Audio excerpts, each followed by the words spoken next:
Hi everybody. This video is somewhat different because as a mental health counselor,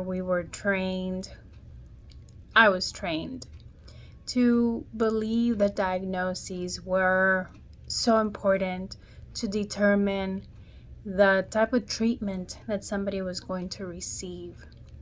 Yet, as the years in my practice and the years in working with tons of people, I've realized that those teachings that school offered me, at least in my time, were outdated. So as a mental health therapist, I think it is my responsibility to share with the public my personal experience with these mental health diagnoses. The way I like to view diagnosis is the following, and I'm going to share it through an example. I just finished an assessment with somebody who did 15 years in prison, his last term, aside from another 3-year sentence and another 1 year and 1 day sentence.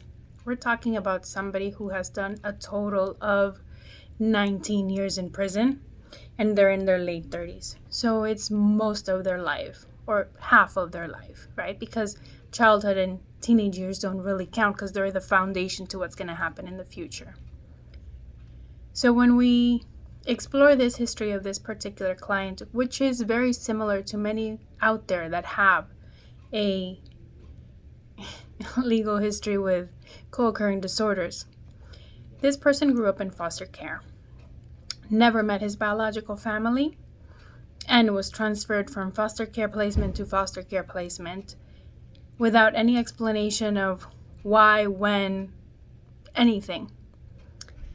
As you can imagine, it was only normal and expected for this individual to experience sadness and anger, which, fast forward, was diagnosed as depression and bipolar disorder because of the anger outbursts that this person would engage in.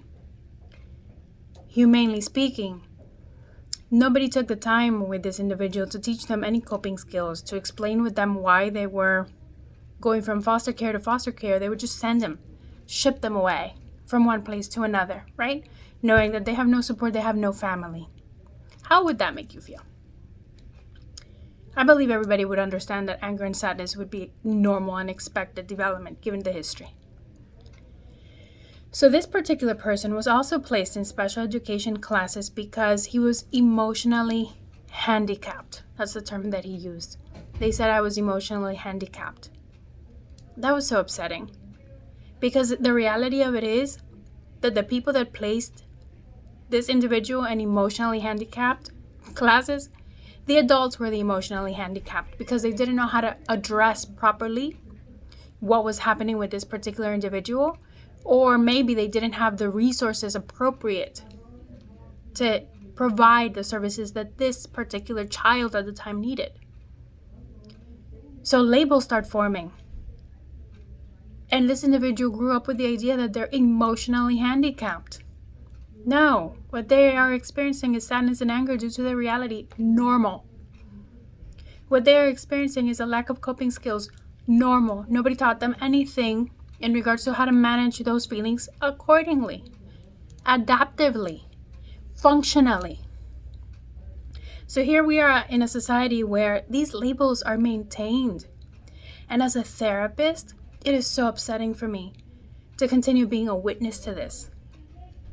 So I take a stand in my field, and I am one who will say no more. I shared with this client, by law, it would make sense that they would give you this, that, or this diagnosis. But humanely speaking, I'm going to tell you that what you've been through is normal for you to develop the symptoms that you have been reporting over time. And you are not emotionally handicapped. You are just somebody who, due to their circumstances, was sad and angry and didn't know how to manage that, but now is willing to do so. So as a society, people, come on, let's get together and think about this. Let's have conversations about this. Let's stop labeling people and maintaining labels that are outdated. And yet we keep using those labels to treat individuals for something that is outdated. There's more to what's happening with each and every one of us. So let's take the time to humanely look into it. Thank you.